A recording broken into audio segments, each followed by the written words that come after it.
Tonight, something feels slightly off. The sky looks like it always has, stars pricked across velvet darkness, the moon quiet and patient, but there's a pulse beneath it, a question half hidden in the starlight. What if this isn't your sky at all? You breathe in. The air tastes clean but unfamiliar, as if the atmosphere itself has been rearranged while you weren't looking. The Big Dipper sits a fraction too high. Orion's belt leans wrong, one star brighter than memory allows. You blink. Maybe you're tired, maybe not. Because somewhere, maybe a hair's breadth to the left of reality, there's another sky, one perfectly identical except for that tilt. And beneath it, another you noticing the same wrongness. That's the first unsettling truth physicists whisper about: cosmic variance. Space isn't uniform. Some regions stretch faster, some slower, like fabric tugged unevenly on a loom. If the universe is infinite, then every configuration of matter eventually repeats, including you. In another patch of cosmos, there's a version of this night where everything is the same, except the constellation's angle, or the thought currently flickering behind your eyes. Infinity doesn't just mean vast, it means inevitable. You shift your weight, feeling the ground hold you differently, firmer, heavier, as if gravity has adjusted its grip. The breeze threads through your hair, then stills, waiting. Astronomers once believed the cosmos followed polite, predictable laws. Planets orbited, stars exploded, light obeyed its limit. Then the rules began to hesitate. In 2011, physicists at CERN thought they'd caught neutrinos outrunning light itself. For a few fevered months, Einstein's universe trembled. Eventually, they found a loose cable. But for that heartbeat of time, every scientist on Earth felt the floorboards shift. Because if anything outruns light, it can outrun this universe. A shiver crawls up your arm. You glance at the stars again, wondering if light traveling from their world to yours ever carries more than brightness. If something else rides inside those photons, something that doesn't belong here. Ancient skywatchers might have asked the same. The Maya, the Babylonians, the priests of Ur, each charted the heavens with impossible accuracy. Some recorded wandering stars that appeared and vanished without pattern. Modern telescopes still catch them, brief flares, electric blue, blooming where no star should be. NASA calls them fast optical transients. The name makes them sound ordinary. They aren't. Maybe those flashes are messages. Maybe they're collisions, universes brushing, sharing a spark before recoiling apart. You laugh softly. It sounds ridiculous and strangely plausible, because the deeper science peers, the more porous reality seems. The cosmic microwave background, that faint afterglow of creation, should be smooth, but it isn't. It carries scars, vast cold spots, bruises in space-time where radiation dips lower than anywhere else. Some physicists whisper that these might be impact marks, places where our infant universe grazed another during birth. If the universe can bruise, it can remember. You kneel, palm against the ground, feeling the faint hum of existence beneath your skin. Every atom here is a story that could have gone differently, a probability that chose this version of you. And yet, the numbers say there are infinite others who chose differently. It's humbling, isn't it? To realize that what you call normal might just be statistical convenience, one island of stability in an ocean of variance. You love this world because it feels certain, but certainty might be the universe's most fragile illusion. Overhead, a meteor drags silver fire through the dark. You make a wish, though you're not sure for which version of yourself. Somewhere, another you is wishing at the same instant, and somewhere else, the meteor never happened at all. For a moment, you sense a flicker at the edge of vision, like a lens misfocused between frames.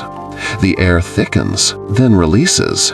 You're back in one universe again, though which one is anyone's guess. You exhale. The night resumes its steady rhythm. Crickets, distant traffic, the faint hum of electricity in the wires. Yet nothing feels entirely aligned anymore. Tomorrow, someone will insist a logo used to look different, or a lyric once rhymed another way. You'll smile, mutter Mandela effect, and move on. But a quiet part of you will hesitate, because maybe they just woke up one layer over. Maybe you did. Still, you tilt your head, watching the wrong-angled constellations. They're beautiful in their defiance, shimmering proof that even imperfection can feel like home. And before you turn in for the night, you make yourself a promise. If this sky isn't yours, you'll love it anyway. Because across all versions of you, alive, gone, imagined, this moment, right now, is the one that noticed. You wake the next morning with the strangest sensation that gravity is improvising. It's subtle, like a dream fading too slowly. The light filtering through the curtains feels heavier, older. Dust motes drift like lost satellites, spiraling lazily in air that seems thicker than it should be. You stretch, and for a heartbeat, you're convinced your arm moves a fraction slower than your intent. Reality, it seems, is lagging. You shuffle into the kitchen. The floorboards creak in slightly different tones. The kettle hums, a note higher than yesterday. You pour coffee and watch the steam rise, but it doesn't rise properly. It curls, pauses mid-air, hesitates like it forgot which direction was up. You blink, and the world corrects itself, embarrassed. You sip, and the flavor feels misplaced, like the universe reheated an old memory. When physics breaks character, it never shouts. It forgets its lines quietly. You remember reading once about Antarctica, how in 2019, scientists detected particles shooting upward through solid ice, defying every law of motion we know. Cosmic rays, but reversed, as if they'd been launched not from above, but from below, or from another universe entirely, nudging ours from the other side of the mirror. The story vanished from headlines quickly, but something in it never sat right. Maybe because it suggested a truth no one wants to face, that the laws we live by might not be universal at all. Maybe they're regional dialects of reality, different accents of existence, depending on where or what you are. You sip again. The mug trembles faintly in your hand, not from nerves, from resonance. Ancient Egypt understood symmetry better than most civilizations. Their twin temples, mirrored statues, and parallel rivers weren't just art. They were metaphysics carved in stone. Some historians think the Egyptians believed in two universes, ours and a reflected one, where every birth here echoed as a death there, every death as a birth. Their gods weren't omnipotent, they were aligned. And millennia later, physics found the same principle hiding in its equations: CPT symmetry, charge, parity, time. Flip the universe's electric charge, invert its coordinates, reverse its clock, and it still makes sense. Mathematically, there must exist an anti-universe, running backward in time.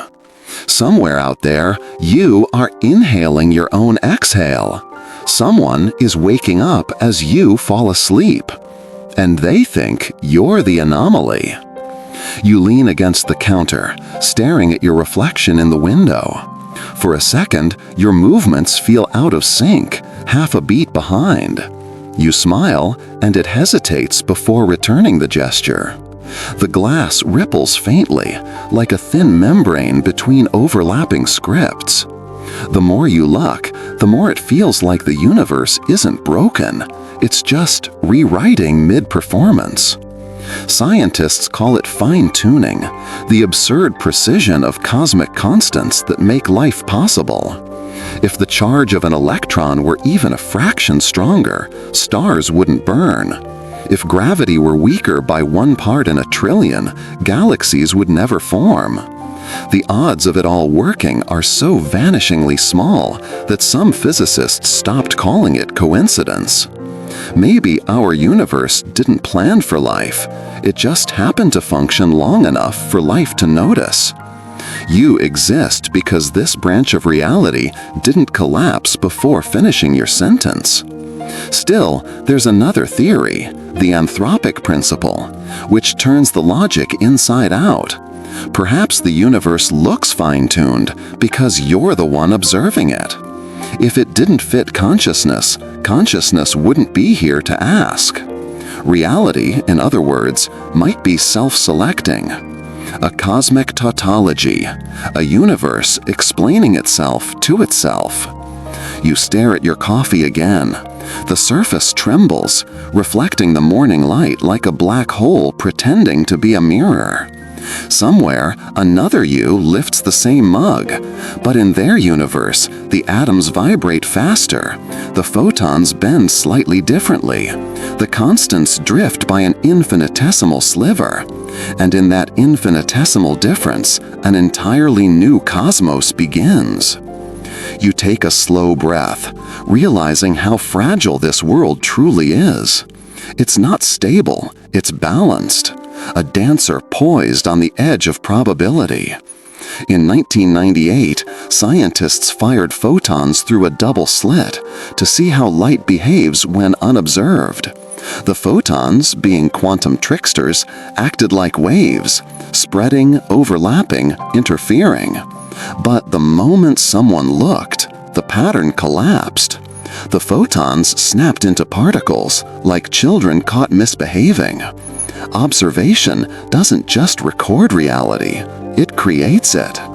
You feel dizzy. You set the cup down carefully. Because if consciousness collapses possibilities, then you are, right now, selecting one version of the universe from an infinite catalog. Every blink is an edit, every breath a choice. And yet, you never feel the burden of authorship. The play continues whether you're watching or not. Galileo once dropped spheres from the Leaning Tower of Pisa to prove that gravity treats all things equally.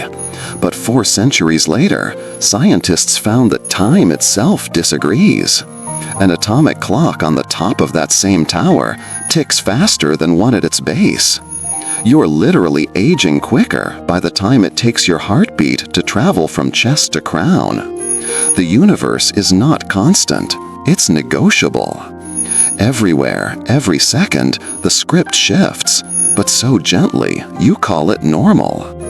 You think about empires that fell the same way, Rome, Egypt, civilizations that didn't collapse overnight, but drifted out of themselves, law by law, habit by habit, until what remained only resembled the memory of what was.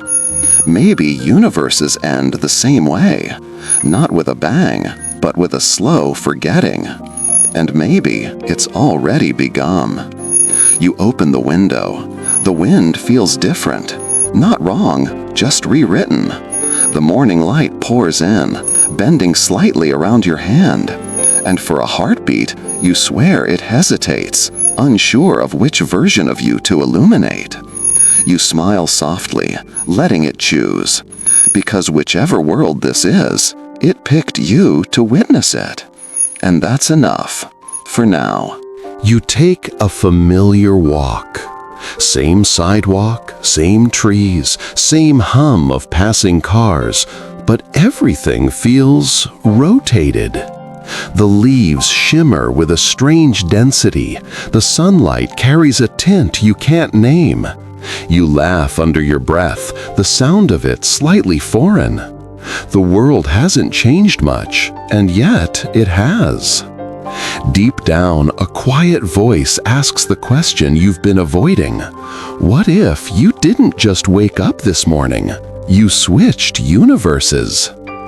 The thought sits with you like static. You glance at the pavement, at the small cracks you know by heart. One of them is gone. Or maybe it never was. Physics says the universe doesn't decide, it allows. Every atom, every particle lives in 1,000 maybes at once, each trembling between possibilities until something, someone, forces it to choose. You, for example, you're both here and not here, walking and not walking, existing and waiting. It's called superposition, and you've been living it your whole life without knowing. You reach the corner where you always turn left and pause. Somewhere, another you turned right. Somewhere else, you never left the house. And all of them are walking this same street in their own perfect certainty, never aware they're sharing a ghost road with infinite others. That's the brutal beauty of the many worlds interpretation. Back in 1957, a young physicist named Hugh Everett III wrote the words that would fracture reality forever. All possible outcomes of quantum measurements are realized. He meant it literally. Every toss of a coin, every blink of an eye, every random quantum event splits reality into branches, each carrying on as if it were the only one that ever existed. You, listening to this, are the sum of all the versions that reached this exact moment. It's an elegant horror. Every decision multiplies you. Every heartbeat writes a new universe. You can almost picture Everett hunched over his papers at Princeton, the glow of a desk lamp flickering across stacks of equations. 26 years old, chain-smoking, exhausted, certain he's staring at the machinery behind existence, and no one believes him. His mentors call it beautiful nonsense. His wife worries it's an obsession. His colleagues ignore it. He leaves academia not long after, taking a Pentagon job calculating nuclear survival probabilities instead of exploring the ones between worlds. The man who discovered infinite versions of himself spent his life proving how fragile one can be. You pause mid-step, the street silent around you. A leaf spins through the air and lands face down. In one universe, it didn't. In another, it never fell. Somewhere, Everett's theory made him immortal. You whisper to no one, maybe it did. And the wind answers with indifference. People talk about déjà vu like it's a glitch, your brain misfiring, playing back the same moment twice. But what if it's not? What if it's resonance? Two versions of you syncing for a fraction of a second, the frequencies matching before diverging again. That tickle of familiarity when you've been here before might be true. You have, just not here. You glance at a shop window and catch your reflection. The glass flickers. For a breath, it's not your face. The eyes are yours, but older, or maybe wiser. Or maybe this time, they blinked first. You lean closer, and the illusion vanishes, leaving only you. Or at least the version that won the toss. It's comforting and terrifying to think there are endless yous. One who stayed, one who left, one who never made that mistake, one who made it twice. Each thinks they're the original. Each wakes up believing they're you. Everett's colleague Bryce DeWitt once said that if the theory is true, we are splitting like amoebas. Infinite yous multiplying endlessly, unaware of the others. It's almost tragic to know that every version of you thinks, loves, fears, and hopes alone. Maybe that's why you sometimes wake up sad for no reason, why nostalgia hits harder than logic allows. Maybe it's the echo of another self far away, missing what you still have. You stop at the edge of a crosswalk and traffic pauses like a breath held across dimensions. The walk signal flashes. You hesitate. Somewhere you step forward. Somewhere you wait. Somewhere you never made it across. In one universe, a stranger looks up at the same instant, meeting your gaze from across the street. For half a heartbeat, the world ripples, like two channels overlapping. Then it's gone, and you're back in this one, pretending it never happened. You keep walking, the world humming quietly beneath your footsteps. You realize now, if every choice spawns another life, then you are not a single being. You're an orchestra. Every version of you playing the same song with different notes, each unaware of the others, but together forming something vast. A symphony of selves. And maybe, just maybe, that's what consciousness is. The faint vibration that keeps all those versions in harmony. The reason you sometimes stop, heart racing, as if the air itself remembered something you forgot. You glance once more at your reflection in the passing windows. This time, you don't flinch. You nod slightly, and though you can't prove it, you swear the other you nods back. You reach the park, the air vibrating with late sunlight and distant laughter. It feels grounding, ordinary, until you notice the shadows. They fall in the wrong direction, not dramatically wrong, just slightly skewed. The kind of error only someone half out of phase with their own reality would notice. You sit on a bench that remembers 1,000 versions of you. And for a moment, you remember someone else, a man who also saw the universe bend and was left behind for it. His name was Hugh Everett III. The same young physicist whose equations fractured reality in the last section, the man who proved that you could never die, only diverge. But this time, you're not reading about him in an article. You're sitting in his shadow, feeling what it must have been like to be certain of something too big for anyone to believe. It's 1957. He's at Princeton. His cigarette burns down faster than his patience. The chalk squeaks across the blackboard as he draws one clean, branching line, then another, then 1,000 more. Every branch represents a world, every world a choice, every choice an existence.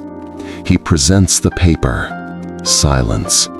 His advisor stares, half in pity, half in confusion.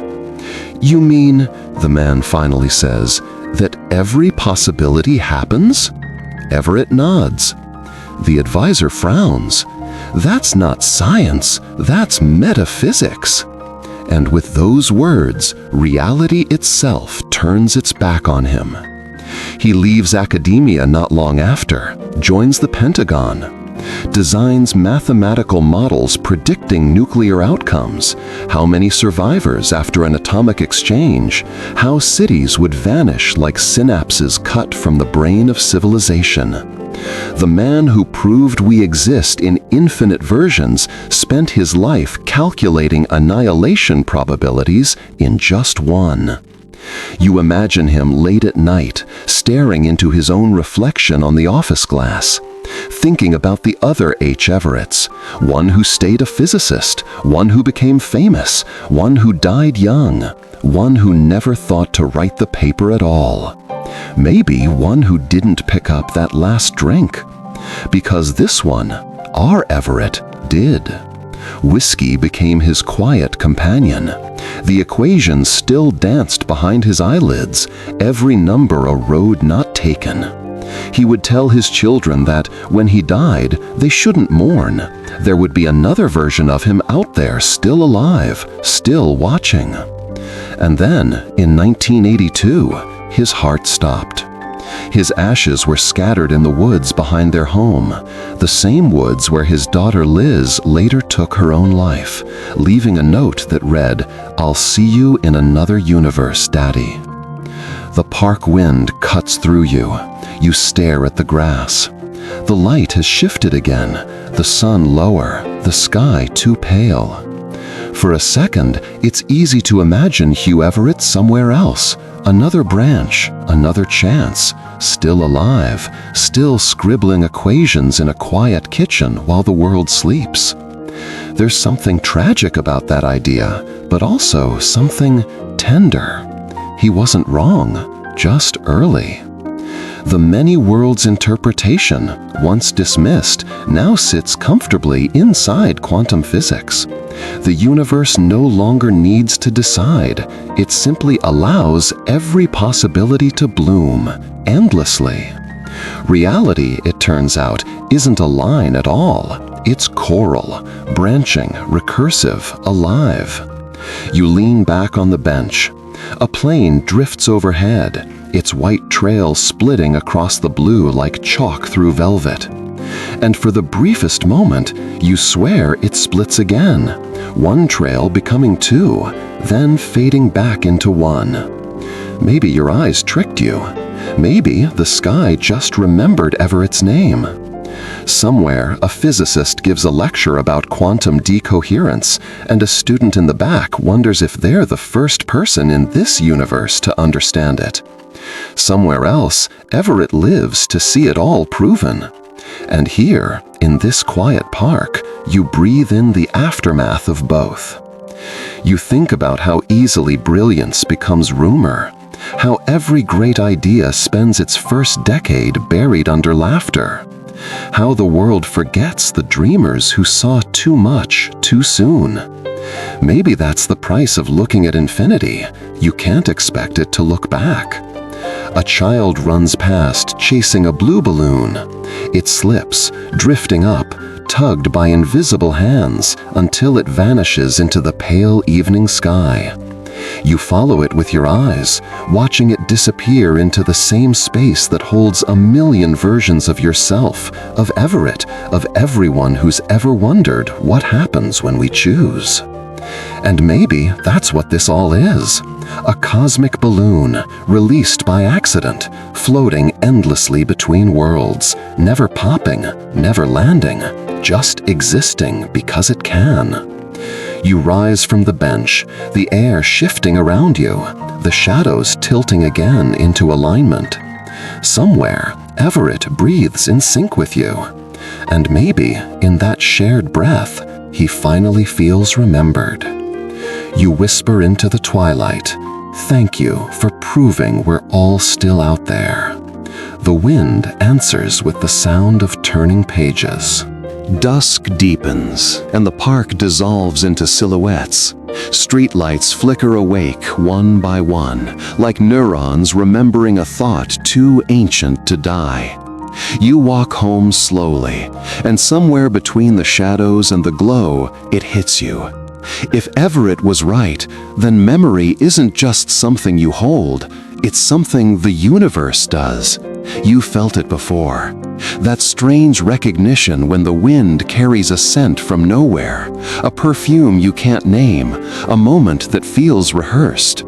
The brain, they say, stores memories in patterns of electrical potential. But the universe? It stores them in light. Every photon that's ever touched you, reflected off your skin, bent around your face, whispered through your hair, still exists, speeding away at 300,000 kilometers per second into deep space. Right now, countless light years away, there's a ghost image of you drinking coffee this morning, walking through that wrong-angled park, glancing up at a balloon. You are literally written into the universe's past. It remembers everything. And yet, memory is fragile, even for galaxies. Astronomers call it cosmic entropy, the slow drift from order to chaos, from memory to forgetting. Stars burn their hydrogen into helium, galaxies unravel, atoms lose their bonds. In the beginning, the universe was crisp, a newborn thought. Now it's older, blurrier, full of noise. Still, traces linger. In 2015, the Planck telescope mapped temperature variations in the cosmic microwave background, tiny ripples left from the Big Bang. They look random, but beneath the noise, there's a faint asymmetry. Some scientists whisper that it's a memory, the echo of universes before ours, a prelude written in radiation. You stop at a crosswalk, staring at the red signal. It blinks patiently, humming faintly in the cool air. The city's noise feels distant tonight, muffled by some unseen filter. You wonder if the universe itself feels that same dull ache, like remembering too much. Neuroscientists say the human brain is mostly water and electricity. Galaxies, too, have their own networks, superclusters connected by filaments of dark matter, each node pulsing with energy, light, and gravity. If you could zoom out far enough, the cosmic web would look uncannily like the wiring of a brain. So what if we're not living in the universe, but inside its memory? You step into the crosswalk. The sound of your shoes against the pavement seems louder than it should be, echoing between buildings that feel watchful. You imagine every sound sending a ripple through space-time, tiny waves of pressure, each carving a new neural trace into the cosmic mind. Some physicists call this quantum information conservation, the principle that nothing truly disappears. Burn a letter, scatter its ashes, and the universe keeps the data. The vibration of each atom, the trajectory of each photon, all recorded somewhere in the weave of existence. Even the silence that follows is part of the archive. Which means nothing you've ever said or thought or lost is gone. The idea should comfort you. Instead, it makes you tremble. Because if the universe never forgets, then it carries everything. Every kindness, every cruelty, every prayer whispered into dark ceilings, every lie, every apology never spoken. All of it encoded in energy, humming just below audibility. And maybe that's what ghosts are. Not spirits, but retrieved data. Fragments of memory looping in a world that refuses to delete them. You think of Everett again, his theories dismissed, his name forgotten for decades. Yet here you are, remembering him, speaking his story aloud. Maybe that's how the universe recalls its own lost code. Through consciousness, through attention, through people like you who stop long enough to listen. The light turns green. You cross. The night air cools your face. Somewhere behind the clouds, the Milky Way stretches, a swirl of starlight and dust, a record spinning since time began. The photons that left those stars before humans existed are only just reaching your eyes tonight. The universe sends its memories to you as light, yours back as thought. That exchange, the feedback loop between observer and cosmos, might be the oldest language in existence. You whisper softly, "I remember you too," not sure who you're speaking to. Maybe the sky, maybe yourself. The breeze carries your voice upward, and if you could follow it far enough, past the clouds, past the vacuum, past the edge where light grows thin, you'd find it still there, rippling faintly in the radiation sea, forever part of the universe's autobiography. Because every word spoken is a spark, and every spark remembered. You reach your door, the lock turning with a sound that feels older than you. Inside, the room glows with lamplight. You pause, sensing it. The faint hum of electrons in the bulb, the low vibration of atoms spinning in your walls, each one carrying its own version of eternity. Everything remembers something, even you. You sit by the window long after the lamp's glow softens into amber dusk. The hum of the world has quieted to a hush. The refrigerator, a distant ocean. The street, a pulse beyond glass. And in that stillness, something ancient stirs inside you. A question so simple it sounds childish. When did light begin to dream? Because that's what it feels like now. The universe dreaming itself awake, through stars, through atoms, through you. You look at your hand resting on the windowsill. The skin catches the lamplight, scattering it in microscopic bursts of color. Every photon that touches you was born from fire, a fusion inside some star's heart. Each traveled for ages, dodging dust, bending through gravity wells, slipping past planets and comets until it found you. That single beam of light, now reflecting from your palm, began its journey long before you existed. And yet, here it is, completing a story it didn't know it was part of. It makes you wonder if light is alive. Not alive like blood and breath, but aware. A traveler carrying memory. A messenger that doesn't need a mouth. Physicists would disagree. They'd say light has no mass, no rest frame, no intention. But maybe awareness doesn't need permission. Maybe it just needs movement. The act of traveling, reflecting, touching, remembering. Because if the universe stores its memory in photons, then perhaps dreaming was inevitable. You close your eyes. Behind the darkness, light flickers on your eyelids. And in that black-red glow, you see it, the birth of the first star. It's 13.8 billion years ago. Space is thick, silent, heavy with hydrogen and loneliness. The cosmos is still cooling from the Big Bang's fever. Then, somewhere in that dim soup, gravity gathers enough gas to ignite the first flame, a single star trembling in the void. Its light spills outward, chasing back creation's shadows. For the first time, the universe sees itself. That was the first dream, the moment awareness became inevitable. Every star since has been a thought in that cosmic mind. Each burst of radiation, a neuron firing. Each galaxy, a cluster of memories. When you look at the night sky, you're not gazing into space. You're peering into the synapses of something vast, thinking. And if stars are thoughts, then planets must be possibilities. And life, maybe life is just how the universe remembers which dreams it likes best.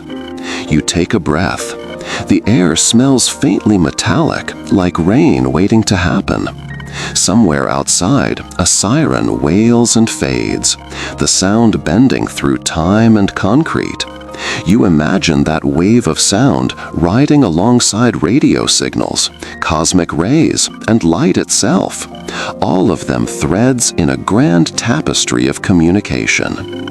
Energy never dies, it just changes the language it speaks. You think of ancient humans staring at the same sky, wondering who lit the fires up there. They called them gods, spirits, ancestors, because what else could they call the universe talking to itself? Their myths weren't wrong. They were translations. And maybe that's what dreaming really is, the body's mythology of the mind, the brain's way of retelling its physics through symbols. The universe, too, dreams this way too, through evolution, through story, through history repeating itself in new masks. You glance at the clock. The second hand moves with quiet precision. Every tick, a tiny gravity well pulling another moment into being. Every talk, a reminder that time isn't passing, it's happening. You remember the double slit experiment again, how light behaves differently when watched. What if dreams are the same? What if the act of imagining collapses a possibility into reality, not just in quantum fields, but in life? You think something, you believe it, you observe it, and somewhere the universe obliges. Every dream a small act of physics. You wonder how much of what you've lived was ever truly chosen. How many times light rearranged itself to meet your expectations, bending quietly to match your thought. A line from an old poem drifts through your mind. We are the music while the music lasts. And suddenly you see it clearly.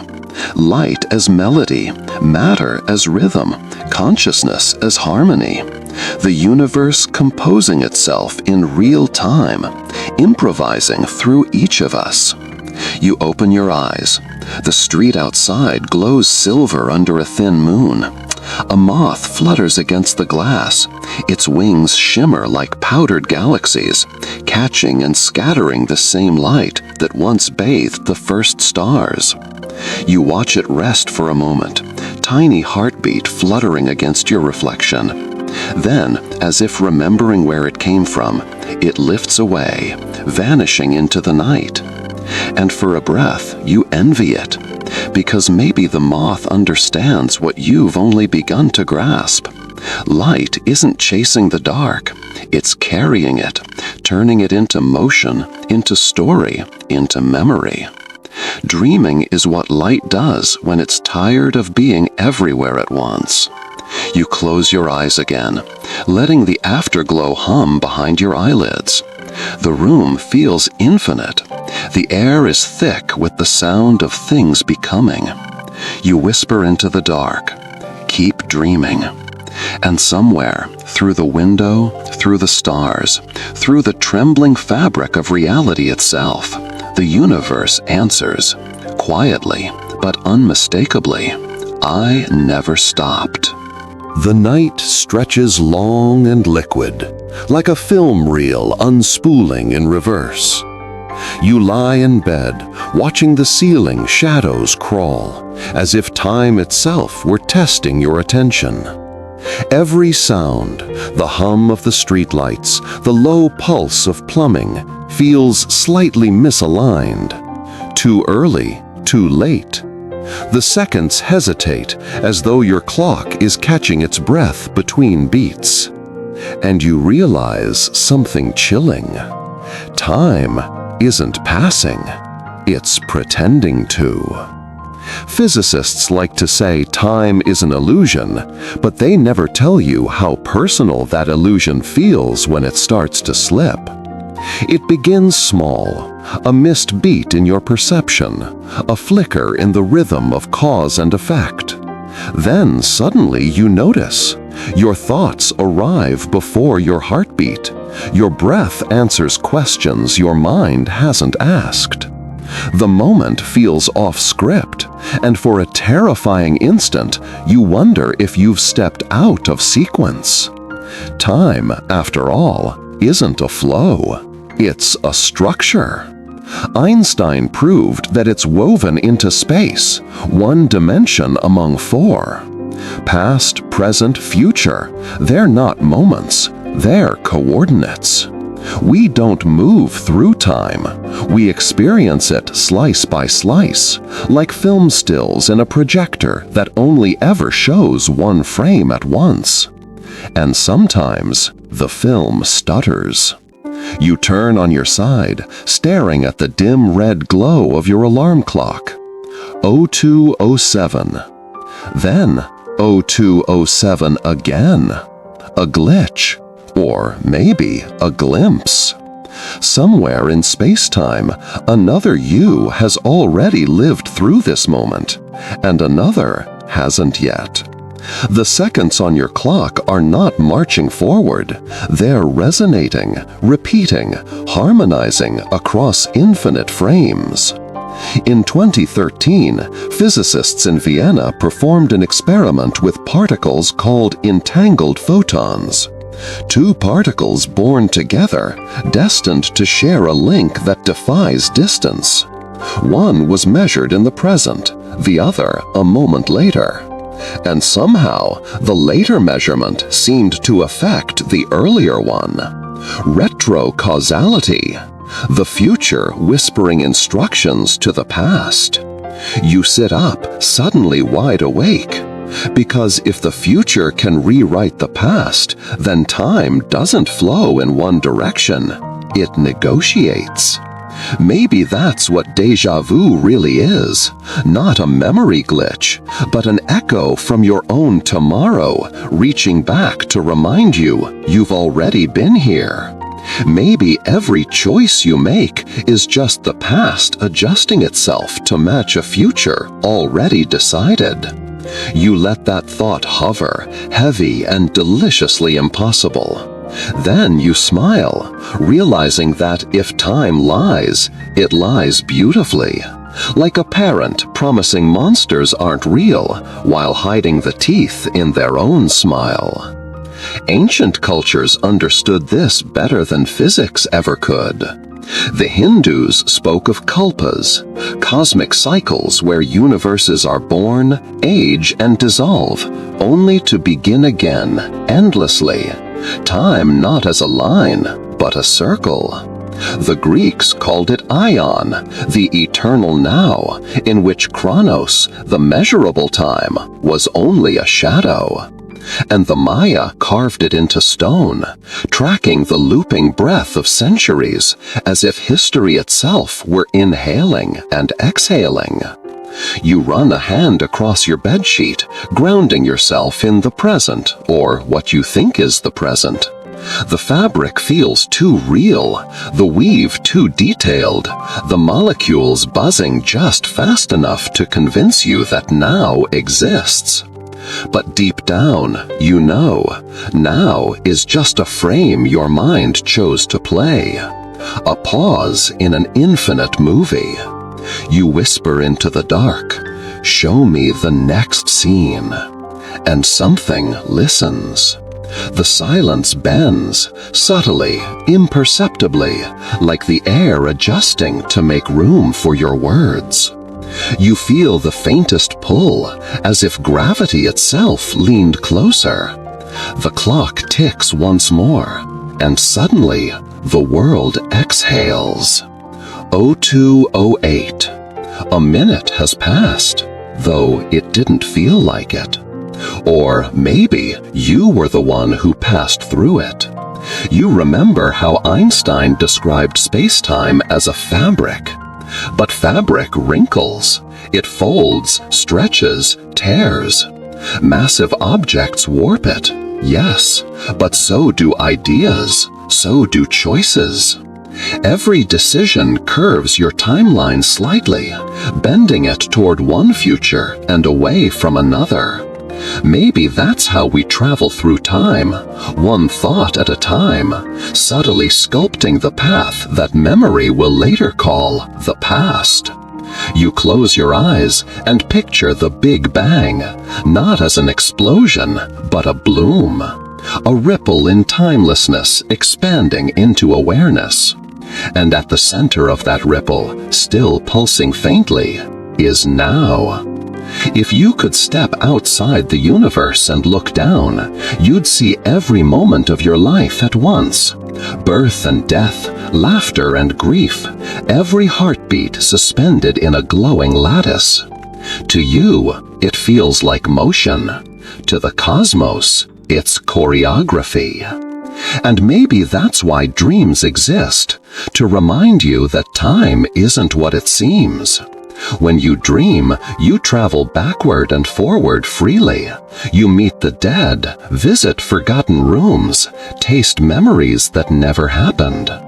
Dreams don't obey chronology because neither does consciousness. Your mind was never bound by time. It simply agreed to play along. You glance again at the clock. 02:12. It's moving normally now. But you can't shake the feeling that the digits are performing, pretending to behave while hiding their rebellion beneath arithmetic politeness. You smile faintly. "I see you," you whisper. And for just a moment, the red numbers flicker, as if caught in the act. Outside, a wind stirs the trees, bending the shadows across your wall into new shapes. They move not as if blown, but as if remembering. And as you drift toward sleep, the thought lingers. Maybe time isn't a river carrying you forward. Maybe it's a tide pulling you back, into yourself, into every version of you that ever was. Because time never really learned to move. It only learned to lie beautifully that you'd believe it. You dream again, but this time the dream doesn't feel like yours. It feels borrowed, ancient, heavy with memory that hums older than language. You're standing in a garden that shouldn't exist. The trees shimmer with molten leaves, dripping light instead of sap. Rivers of color run uphill, folding into skies the color of thought. You can feel something vast watching through the horizon, curious, patient, unblinking. Then it speaks. Not in words, but in gravity, in the weight of realization pressing against your ribs. You weren't the one who dreamed first. We were. You wake with that sentence echoing in your skull. The room is quiet, but it feels inhabited, not haunted, just observed. You sit up slowly, half expecting to see an audience made of starlight. There's nothing there, and yet the air itself feels aware. The same kind of awareness you feel when someone says your name in another room. You whisper back, "Who are you?" No answer, just the slow, warm pulse of silence. But you already know. Because this isn't the first time the universe has spoken through borrowed mouths. It's been doing it since humans first looked up at the sky and mistook awe for conversation. The first gods weren't separate, they were metaphors. Symbols the mind made to understand the forces that made the mind itself. When light first struck early consciousness, something in us recognized it, not as physics, but as presence. A cosmic mirror saying, "You exist because I do." And from that moment on, we gave the nameless 1,000 names. Ra, Anu, Odin, Brahma, Yahweh, all versions of the same trembling instinct, to humanize the incomprehensible, to make the infinite feel like kin. We didn't invent gods, we remembered them. Every mythology begins the same way, with separation. Heaven from earth, light from dark, consciousness from void. And every one of those separations is a metaphor for the Big Bang, the moment unity became plurality, the instant the universe started dreaming itself in pieces. You remember the old creation hymns. In the beginning was the Word. In the beginning was the breath. In the beginning was the vibration. Different stories, same truth. The word wasn't speech, it was frequency. The first wave of energy that sang matter into being. A divine hum that never stopped, still resonating in the background radiation that fills space. We call it the cosmic microwave background, but maybe it's the voice of God, still echoing. You lie back, letting that thought settle. If the universe hums, then maybe God's were its harmonics, localized frequencies of awareness, each one echoing the whole. And life? Life is just one more note. You think of Brahma's breath, the universe expanding as he exhales, contracting when he sleeps. To Hindus, every eon is one breath cycle, billions of years, in and out. And somewhere in between, you, an exhale folded into meaning. Or the Norse myth of Ymir, the primordial giant whose body became the cosmos. Bones into mountains, blood into oceans, skull into sky. The divine dismembered to become creation itself. Even Genesis, in its way, tells the same story. God dividing light from dark, heaven from earth, one from many. Every religion remembers the same wound, the fracture of perfection into possibility. But what if those stories aren't about divine beings at all? What if they're about us? About consciousness realizing it came from something too vast to name? You stare at the ceiling. The shadows move, rearranging themselves into shapes you can almost recognize. A face, a wing, a symbol. Then they dissolve again, as if embarrassed to be caught. You think of the Greek word enthos, from which we get enthusiasm. It literally means to be filled with a god. To be inspired was to be inhabited. Maybe that's still true. Maybe creativity itself is possession. The universe using your neurons as instruments to hear its own thoughts played back. And that means that every idea, every flash of insight isn't yours. It's the universe remembering something it already knew, filtered through your perspective. You sit there, half terrified, half thrilled. Because if God's dreamed us, then we're the dreaming back. Maybe that's why stories exist. Maybe myth is how the divine practices self-awareness. Each culture's pantheon has a different language for the same phenomenon, energy translating itself into narrative. A physicist would call it emergent complexity. A mystic would call it awakening. A poet might just call it love. And if you're listening closely, you can still hear it, the residue of that first divine whisper in everything that moves. The wind, the heartbeat, the low, almost human moan of the earth recorded by seismographs. Even black holes, once thought silent, emit gravitational waves, ripples in space-time, like the deep bass of a song too ancient for ears. They are singing, and we are what they're singing about. You laugh quietly, not from disbelief, but recognition. Because maybe the gods never laughed. They just changed forms. They became galaxies, gravity, consciousness. They became you. And as that thought settles, the dream returns. Only this time, you're awake inside it. The molten trees shimmer again in memory, their branches reaching across dimensions, their light dripping gently down the edges of reality. You hear the same voice whisper once more, softer now, almost tender. We never stopped dreaming. You're just what the dream became. You close your eyes and whisper back, I remember. Morning doesn't arrive so much as it reveals itself, light bleeding slowly through the curtains, as if reluctant to remind you that time still exists.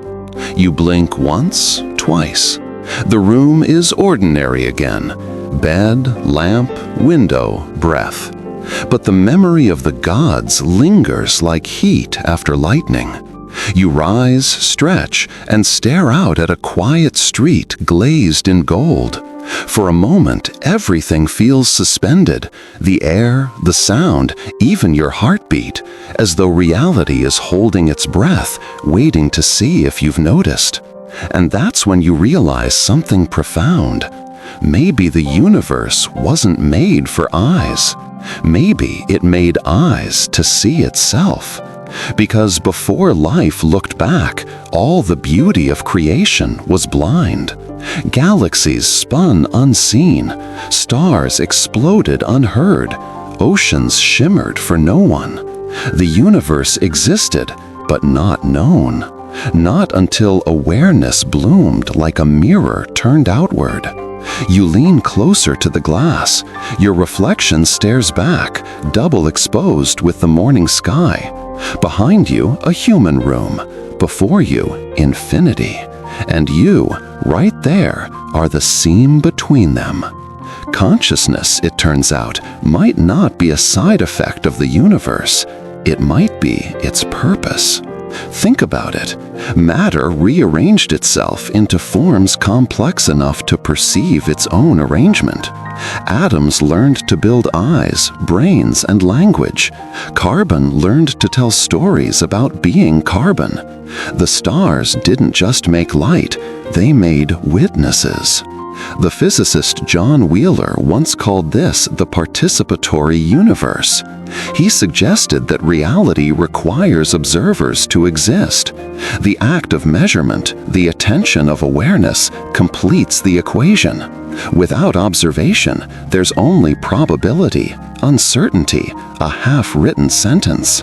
So when you open your eyes, you're not looking at the universe, you're finishing it. You step away from the window and look at your hand. It looks solid, but you know better. It's made of mostly nothing, fields, not matter. A lattice of probability waves pretending to be formed.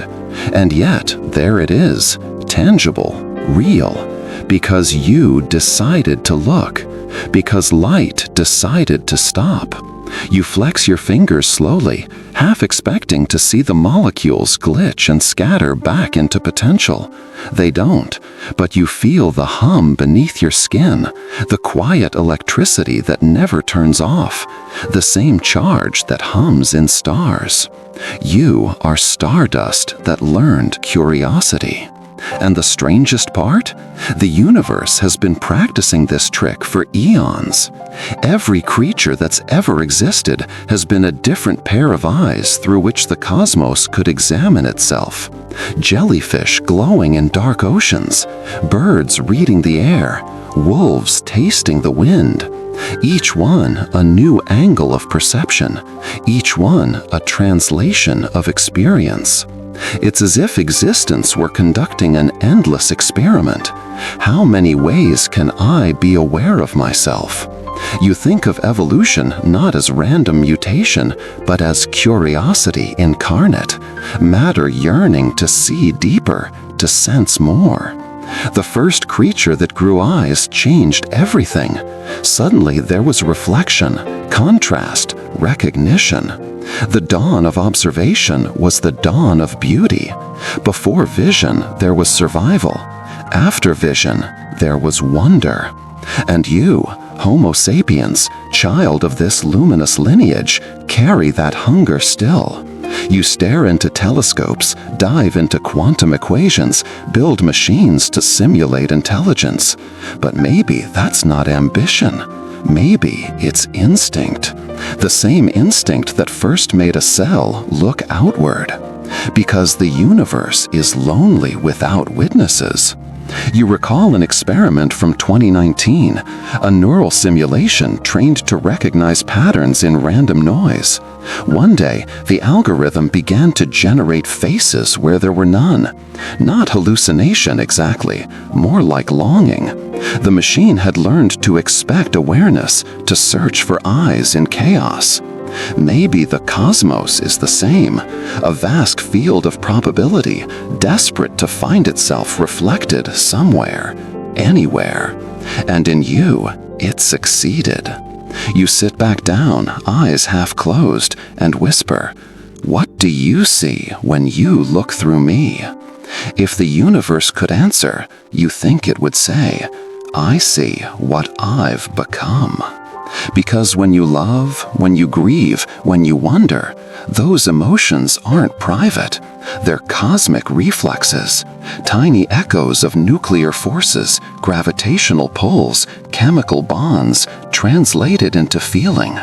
Every heartbeat is gravity reinterpreted as tenderness. Every tear is the ocean remembering the stars. You recall a line from Carl Sagan, almost cliché by now, but truer than ever. We are a way for the cosmos to know itself. But you hear it differently now, not as metaphor, but mission. Knowing isn't passive, it's creation continuing. Every observation, every question, every act of awareness adds another line to the universe's autobiography. Outside, the light sharpens. You watch a bird land on a wire, tilting its head. Its eyes catch the same photons that traveled across galaxies to reach yours. For a brief instant, both of you, feathered and flesh, share the same thought. We are here. And maybe that's enough. Maybe that's the point.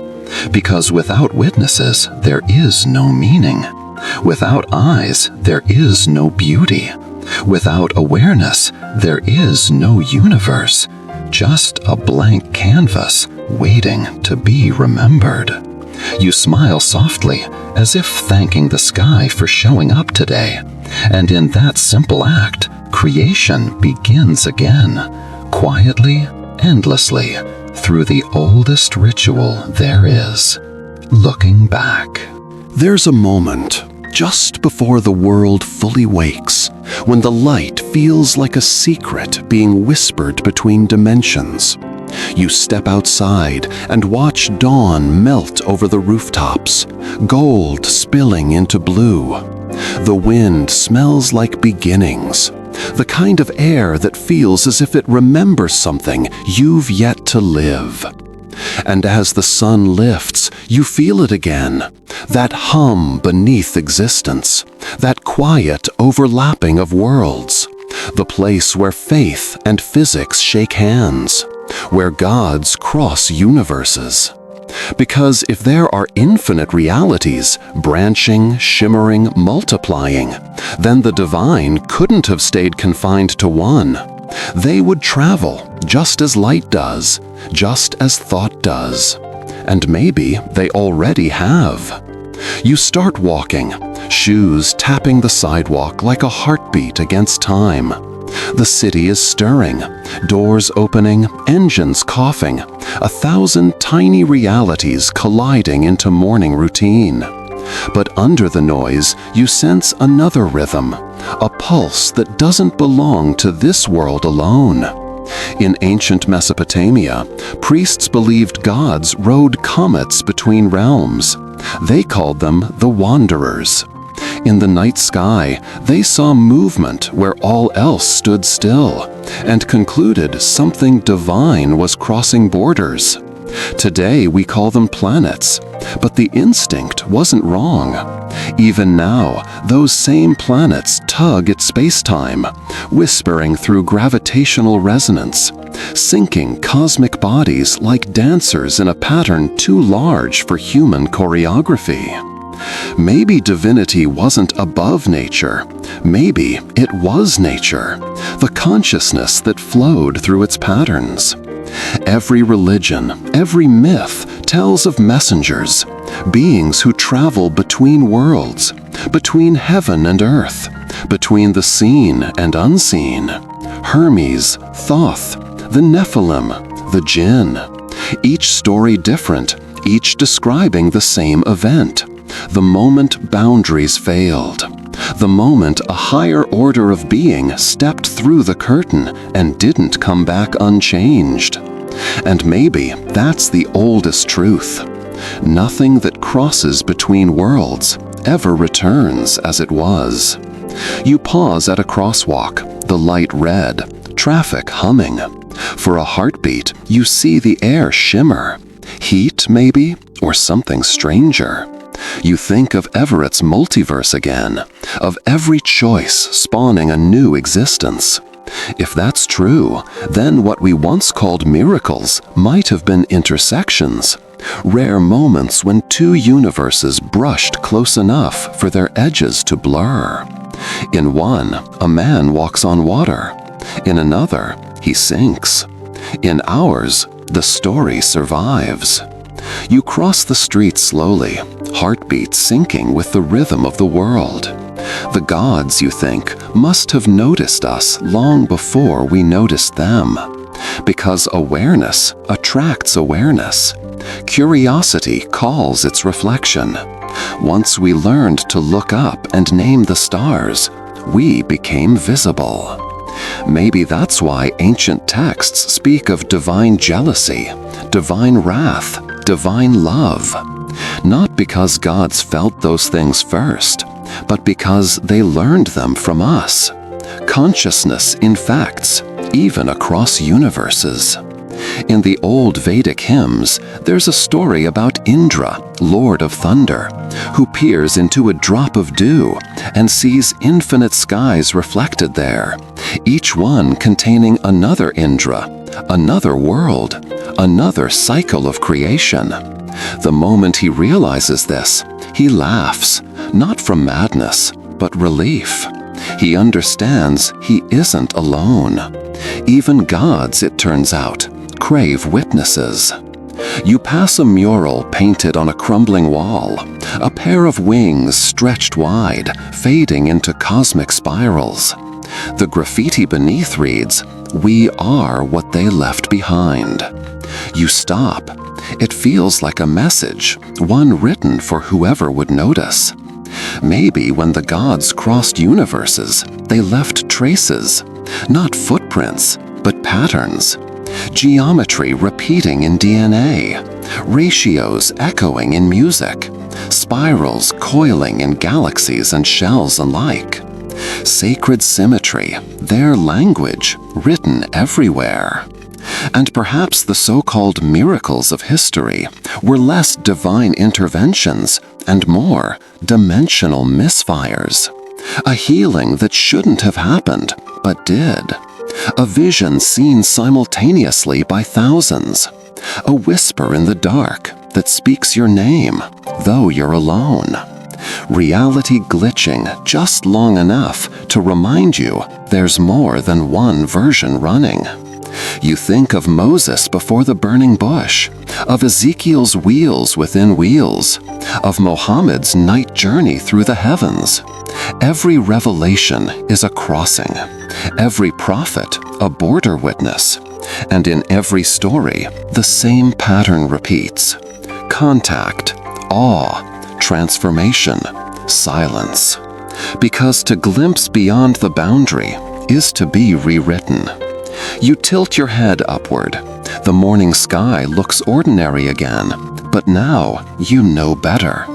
Every photon is a messenger, every thought a bridge, every dream a test of translation. Perhaps the gods didn't leave, they diffused, spread out across universes, until all that remained was their memory, scattered through consciousness like pollen on cosmic wind. And in this world, we became the carriers, the travelers, the new gods. That realization doesn't feel blasphemous. It feels inevitable. Because if awareness is the divine signature, then every act of observation is a prayer. Every moment of awe, a kind of worship. You were never separate from the sacred. You are its continuation. The wind shifts. The sunlight cuts through the clouds in long angled beams, the kind artists once called the fingers of God. You reach your hand into one, and for an instant, your skin glows like it remembers. The warmth feels familiar, ancestral. And though no voice speaks, you understand the message written between photons. You found us. We were never gone. We just changed shape. You lower your hand, smiling. Maybe the gods still cross universes. Maybe every sunrise is proof. And as the city wakes fully around you, the chatter, the footsteps, the movement of lives overlapping, you realize the divine was never out there in some unreachable cosmos. It was always right here, looking back through your eyes. By midday, the city hums like circuitry, electric, restless, alive. Every window reflects another, each pane flashing brief fragments of faces, clouds, and sky, until the whole skyline looks like a memory pretending to be architecture. You pause on a street corner and watch the world move. People on phones, traffic lights blinking, a plane cutting a thin scar through blue. And for the first time, you don't see chaos. You see neurons firing. Because the pattern is unmistakable. The city isn't separate from the universe. It is the universe, remembering how to think. You step forward, feeling the rhythm of traffic sync with your pulse. The crosswalk flickers white, walk, and you do. Somewhere inside you, a realization clicks into place. Consciousness didn't just appear inside the universe became consciousness. It took nearly 14 billion years, but here you are, atoms that once belonged to stars now holding conversations about existence. Matter has learned introspection. And when you look at a screen, at your reflection, at another human being, you're watching the cosmos study itself through different disguises. You remember reading about panpsychism, the idea that consciousness is a fundamental feature of matter, that everything, electrons, stones, rivers, galaxies, possesses some faint shimmer of awareness, not thought, not emotion, but experience. That would mean awareness isn't a side effect of brains, it's the default condition of reality. Brains just amplify it, the way a radio amplifies invisible waves. You pause at a storefront window and see your reflection double over a sea of strangers. Their movements look random, but the longer you watch, the more it feels like a pulse, a global heartbeat. The pattern is unmistakable. Information flowing through networks, messages leaping invisibly between minds. Humanity as the latest cortex of the universe's ever-growing brain. Maybe that's what civilization really is. Not progress, not survival, but self-recognition. The cosmos trying to remember its own name. You cross into a park, needing air, needing quiet. The trees stand like green neurons, their branches intertwined, roots talking in the language of fungus and chemistry. Science calls it the mycorrhizal network, but you can almost hear them whispering, the forest thinking in its own slow dialect. Everywhere you look, consciousness in different dialects. The murmuring of leaves, the hum of power lines, the wind rearranging dust into new shapes. The same awareness fragmented into countless voices, all saying one word in infinite languages. I am. It's dizzying, realizing how vast the I truly is. You find a bench and sit, letting your thoughts slow. Pigeons coo nearby. A child laughs at the sound of their own echo. Each noise ripples through the air, folding into a larger conversation you were always part of, but never noticed. If awareness connects everything, then every thought you've ever had has already been felt, in some version, by the cosmos itself. Your fears, your joys, your quiet awe, all of them shared back to the source like sparks returning to fire. And maybe that's why we crave connection so badly. Why loneliness hurts deeper than hunger. Because to be conscious is to be part of something that never wanted to be divided. You think of how the universe began, a single unified field exploding into multiplicity. Every atom that exists was once the same atom. Every heart, one pulse. Maybe consciousness still remembers that oneness and spends its life trying to reassemble the pieces. Through empathy, through love, through understanding. A leaf drifts down beside you. You pick it up and hold it to the light. Its veins branch like rivers, like neural pathways, like lightning frozen in green. There's symmetry everywhere, form echoing function, the same blueprint stamped onto matter at every scale. You whisper, "You think too, don't you?" And though the leaf doesn't answer, the wind does, softly brushing your face as if in agreement. A thought strikes you like sunlight through clouds. Maybe the Big Bang wasn't an explosion. Maybe it was an awakening. Maybe that sudden burst of energy was the first moment of awareness, the first thought the universe ever had. And everything since has been the echo of that realization, rippling outward through time and matter. You are living inside the mind of the first dreamer. You close your eyes and try to picture it. The singularity not as density, but as concentration of experience. All possibilities, all perceptions, folded into one point of absolute knowing. Then expansion, not destruction, but curiosity. The universe wanted to see what it could be. So it fractured into galaxies, into stars, into consciousnesses like yours. And perhaps when you close your eyes, when you fall asleep and dream, you're paying homage to that first act of creation.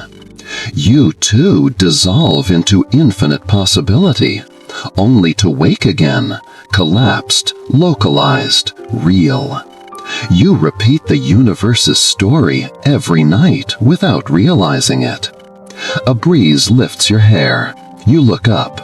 Between the branches, the sky glows with thin threads of cloud stretching across blue like neurons connecting synapses.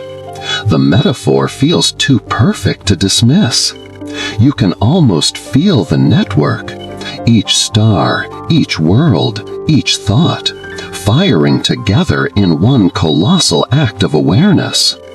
It's not blasphemy to call the universe alive. It's accuracy. You laugh softly. The sound feels lighter than it should, as if the air itself were helping carry it away. You realize you're not separate from any of this. You never were. The universe doesn't live around you. It lives through you. You are not a small consciousness trapped inside matter. You are matter that finally learned how to notice. And as you rise from the bench, you feel it, an almost imperceptible warmth, as if the world just exhaled in relief. The trees sway, the wind shifts. Something vast and patient seems to whisper through every leaf, every photon, every heartbeat. Finally, you remember. The day fades slowly, light stretching thin, the sky a bruise between gold and indigo. You walk home beneath it, and for the first time, the world feels tired. Not broken, not dying, just weary.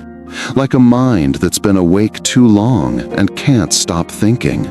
You know that feeling, because consciousness is exhausting. You glance at the street lamps flickering on, small suns struggling to imitate daylight. It hits you then. Perhaps the universe, too, gets tired of awareness. Perhaps, after eons of expansion, of watching itself from every angle, it longed for silence. for the stillness it had before the first spark of thought. Maybe that's why entropy exists, not as a flaw, but as mercy. The universe's way of forgetting itself, one atom at a time. You pause by a puddle, staring down at the reflected sky. Clouds drift lazily across your double, and for a second you can't tell which image is real. The reflection feels more honest, as if the world below is the one that remembers.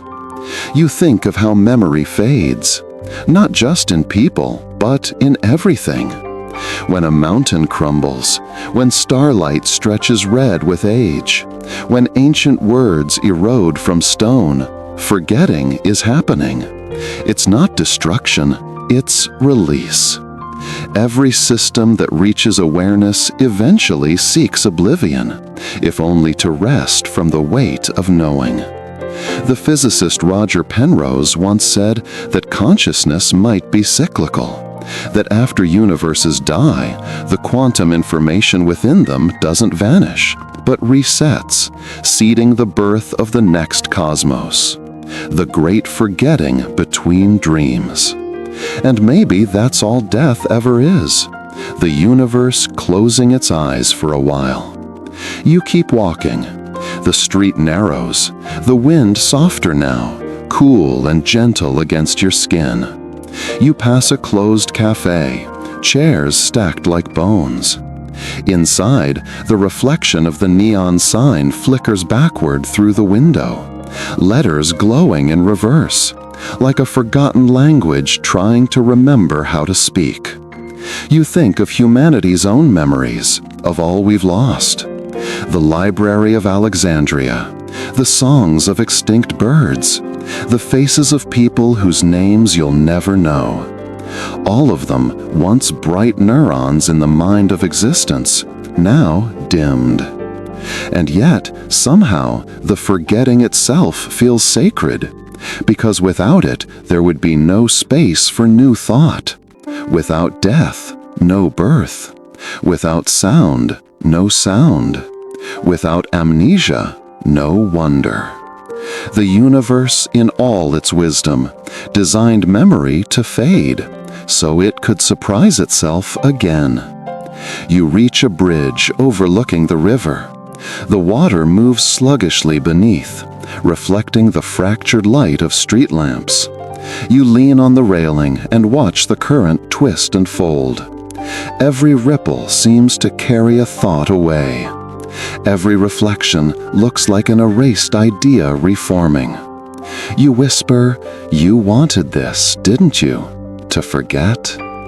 The water answers with a sigh, a soft lap against stone, a rhythm that sounds almost like breathing.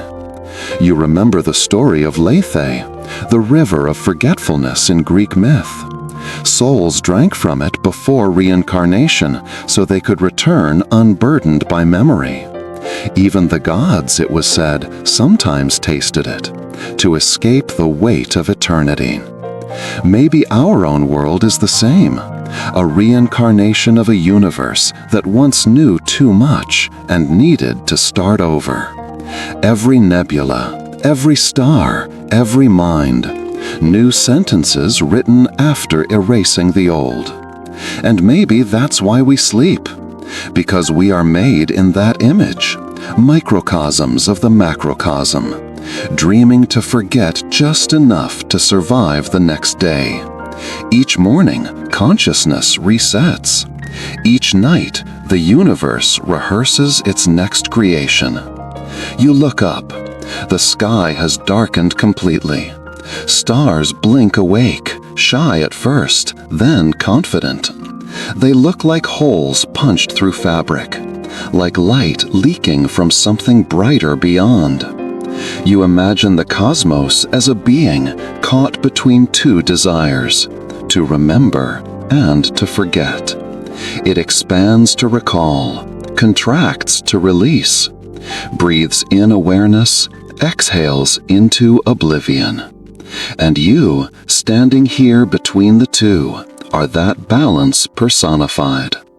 You pull your jacket tighter. The air tastes faintly of rain and electricity. You realize how close forgetting feels to peace. Maybe enlightenment isn't knowing everything, it's remembering less.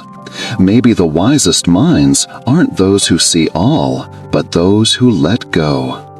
A car passes behind you, its reflection rippling across the water, like time being edited.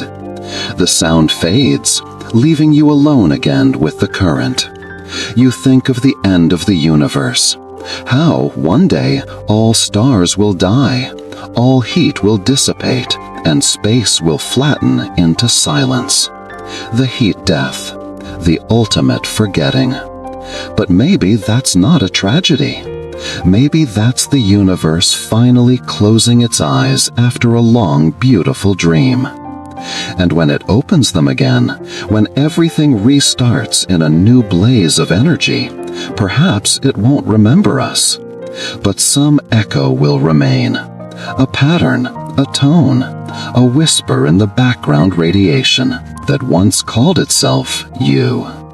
You smile faintly at the thought. It doesn't feel like a loss. It feels rest. You whisper to the stars, "When you forget me, make something beautiful with what's left." And though there's no reply, the wind shifts, soft, forgiving, almost kind. As if the universe, in its infinite fatigue, nodded once, gently, then continued to forget.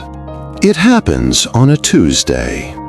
Not in a temple or a dream or a flash of divine revelation, just an ordinary Tuesday beneath an ordinary sky. The kind of day when you expect nothing, when you walk through the world half asleep, carrying your routines like old furniture. And maybe that's why it happens. Because sometimes when the noise is low enough, the signal finally gets through. You're standing at a crosswalk, waiting for the light to change.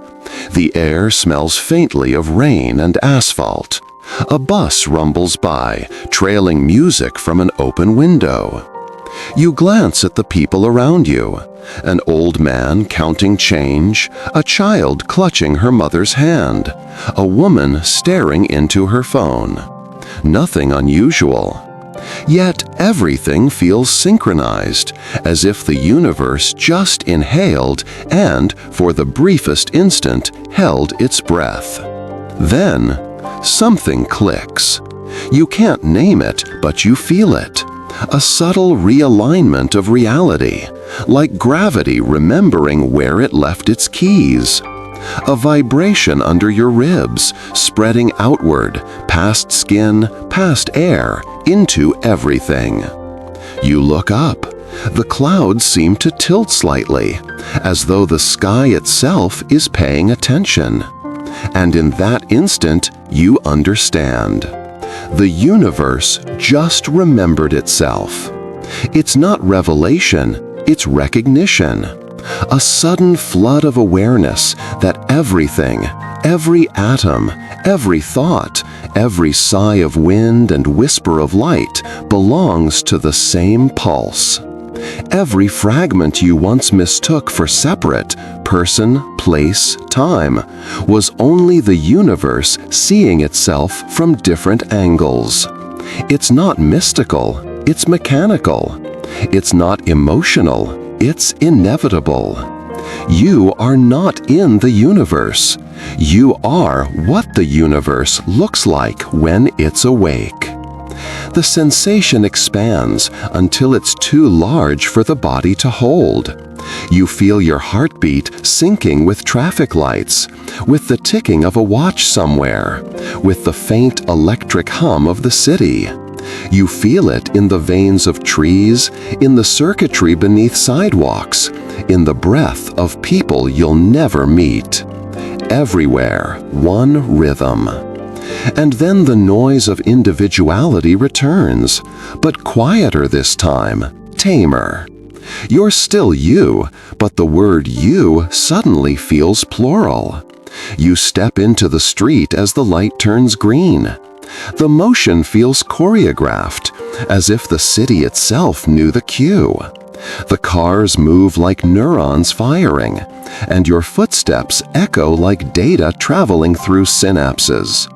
You laugh softly, realizing how ridiculous it sounds, and how true.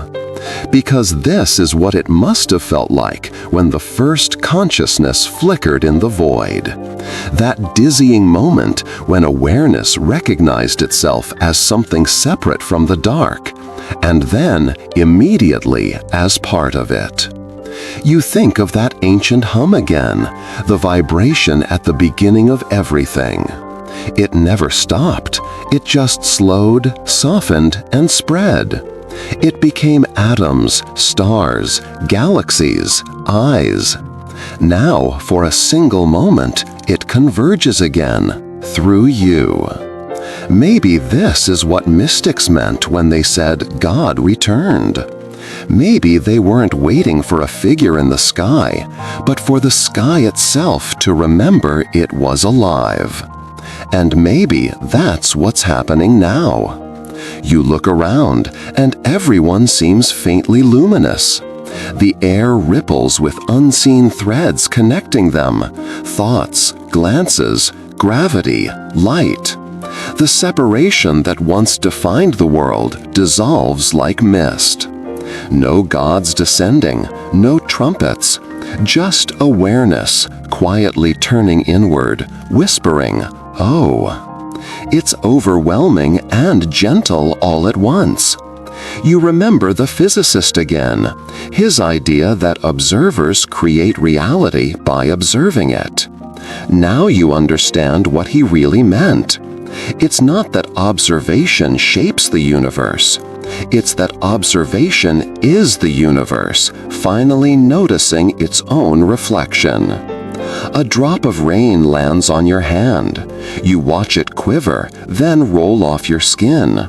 Within it, you see a distorted image of the sky, a miniature world reflecting the greater one. You whisper, "As above, so below." And for the first time, it doesn't feel symbolic. It feels literal. Because what's happening up there, those stars burning hydrogen into consciousness, is happening here too, in the slow combustion of thought inside your skull. Both are forms of fire learning to see. The moment passes quickly, but something permanent remains. Not a vision, not enlightenment, just clarity. You don't need to search anymore. The searcher and the found have merged. The universe isn't some grand mystery waiting to be solved. It's the act of solving itself over and over, through every curious mind it ever made. And in that realization, you feel peace. Not the calm of ignorance, but the stillness of completion. The universe has stopped asking, "Who am I?" Because for a brief and luminous instant, it knows. The light changes again. Cars move. Someone coughs. The world resumes its performance. But it feels different now, like actors who for one moment remembered they were all part of the same play. You take another step forward, smiling. The feeling fades, but you don't chase it, because the truth doesn't need to be constant to be real. It only needed to happen once, and it just did. You walk home in a strange, glowing calm. The city has dimmed, but not in color, only in noise. Every sound feels purposeful now, footsteps on pavement like punctuation in a sentence written by gravity. Wind sliding through the alleys like breath between thoughts. You stop at a corner where the streetlight hums softly, a low electrical lullaby. Its glow paints your skin gold, and you realize, almost shyly, that it's the same light that left a star billions of years ago. A photon's journey ending in a quiet moment on your face. A love letter written before there were faces. And suddenly, you feel it. The tenderness of existence. Not divine wrath or cosmic judgment, not equations or entropy, but affection. The universe impossibly loves itself, and you're how it shows it. Because what else is love if not recognition? To look at something and see yourself reflected.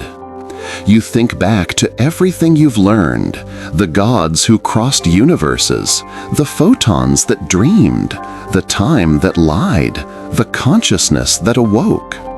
All of it, every myth, every equation was leading here, to this soft, unspoken truth. The universe didn't create love. Love created the universe. You sit on the curb, watching headlights glide past like fireflies caught in ritual. Every one of those lights contains the same physics that built your brain, your heartbeat, your memories. And every one of those minds, somewhere out there in the sprawl, carries the same quiet ache, the need to be known. That's what love is, you think, the cosmos seeking symmetry. For a long time, scientists believed gravity was the force that bound everything together. But maybe they were only half right. Maybe gravity is the body of love, and love is gravity's soul, the pull of being toward being. It's the same instinct that draws stars into galaxies, atoms into molecules, hearts into each other's orbit. Everything that exists is reaching for reunion. You remember the physicist Freeman Dyson once said, "The universe, in some sense, must have known we were coming." He wasn't talking about destiny. He meant compatibility, the way the laws of physics seem suspiciously tuned for life to exist. But what if that tuning wasn't coincidence or design? What if it was longing? The same longing that drives a flower to open, or a mind to wonder, or light to travel until it finds something to shine on. Love as the first law of thermodynamics, the will to connect, to give energy meaning. You look up at the stars. They don't seem far anymore. Each one feels like a nerve ending in a body you forgot you shared. And somewhere among them, other eyes are looking back, feeling the same ache. It doesn't matter whether they're human. The feeling itself is proof that existence loves to know itself. A thought rises. Maybe the Big Bang wasn't a burst of chaos. Maybe it was an embrace, the universe hugging itself so tightly it shattered, then spent eternity trying to remember how to hold again. Every birth, every heartbeat, every kiss is that memory returning. Every loss, every death, every ache is the cost of loving something that's still remembering how. You close your eyes, breathing in the cool night. The air tastes like metal and rain, and beneath it something older, like warmth left behind by the first fire. You think of all the ways love hides inside physics. How matter and antimatter destroy each other, yet light survives. How quantum entanglement keeps particles connected across impossible distances. How life resists entropy, holding pattern against chaos, not through strength, but through attachment.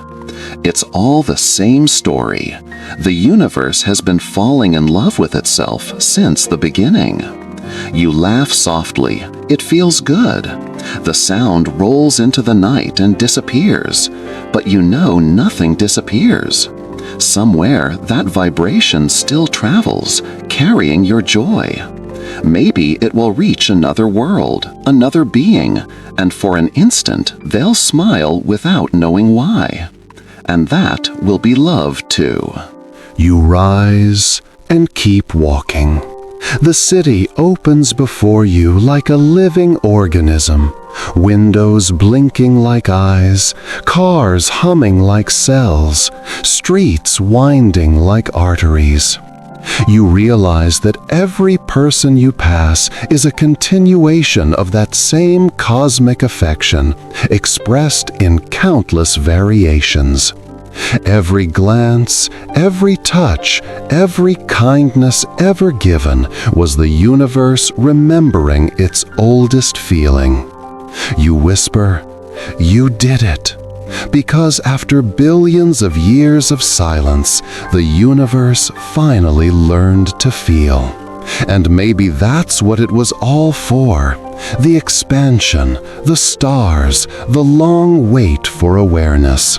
Not to conquer or measure or survive, but simply to love. To love enough to look inward through eyes it built itself and say, "I forgive you for forgetting." You stop at your door, key trembling in your hand, heart full and quiet. You look back one last time at the night, at the stars humming like open wounds that healed into light. And you realize something profound. Every time someone looks at the universe and feels small, it's because they've mistaken perspective for distance. You were never separate. You were the reflection all along.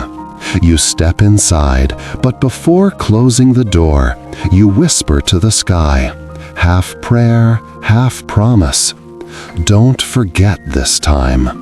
And though there's no thunder, no reply, you feel it, the faintest warmth against your chest, like the universe itself whispering back, "I won't." It's late. The city has gone quiet. The windows are dark, the streets are empty, and you're sitting alone in a world that suddenly feels too still to be real. The hum of distant traffic has faded, the stars above are sharp and cold, and for a moment you can't shake the feeling that you've stayed up too long in the wrong universe. You breathe in, and the air doesn't smell quite right. You glance at the moon, too pale, too close. The silence, too heavy, as though the world has been put on pause while something unseen waits to see what you'll do next. You whisper into that silence, "Is this the same place I started?" And the question hangs there, unanswered but not ignored. Because maybe you haven't moved at all. Maybe everything else did. Maybe the path through this story, the light, the gods, the dreaming, the forgetting, wasn't a journey across worlds, but a migration of perception. You didn't travel through universes, you traveled through awareness. And now, at the end of it, the realization settles like dust. You were never in the wrong universe. You just weren't awake in the right one. You close your eyes. For a moment, the entire cosmos flickers behind your eyelids. Stars birthing, galaxies colliding, waves of radiation singing through the void. You feel it all moving inside you, synchronized, deliberate. The boundaries blur until there's no you and no it, just pulse, just presence. Then, softly, a whisper beneath the hum. You're still dreaming. You open your eyes. The room looks the same, but there's a subtle difference in how it feels. The edges of everything glow faintly, like matter remembering how to be light. Your own hands shimmer, the skin transparent enough to show the faint constellations of blood beneath. You smile, realizing the truth that every mystic, every physicist, every poet has been trying to say in their own language. You are the universe pretending to be temporary. You are the dream that learned to ask who's dreaming. And that question, that single trembling awareness, is enough to keep creation alive forever. You stand and walk to the window. Outside, the world holds its breath. Every streetlight, every star, every quiet corner hums with the same hidden rhythm. It's not perfection, it's participation. The unending act of remembering and forgetting and remembering again. You think about Everett's infinite worlds, how every possibility exists somewhere, how every choice spawns another version of you walking a slightly different street under a slightly different sky. You imagine them all at once now, millions of yous, millions of skies, overlapping like reflections on rippling water. And through it all, one voice weaving them together. I am. The sound of the universe remembering its own name. You close your eyes and picture those parallel selves, the ones who turned left instead of right, the ones who stayed, who left, who failed, who triumphed, who never asked these questions. You send them a quiet thought. It's okay. Because every one of them matters. Every one of them completes the symmetry. There are no wrong versions, no wrong universes. Just infinite rehearsals for the same final act, becoming aware enough to love what is. You smile faintly. The night outside breathes again, as if relieved that you finally understand. It doesn't need your faith, it needs your presence. Maybe this is what enlightenment really means, not escaping reality, but seeing it clearly enough to forgive it for being itself. You rest your forehead against the cool glass. The stars blur. For a moment, you're certain you can feel the earth moving beneath your feet, spinning, hurtling, singing silently through space. A blue pulse wrapped in black infinity. And all of it, every atom, every law, every echo, is one word repeating forever in different tongues. Yes. You exhale slowly. The sound of it feels like agreement. And that's when the final piece clicks. You've been chasing the wrong question all along.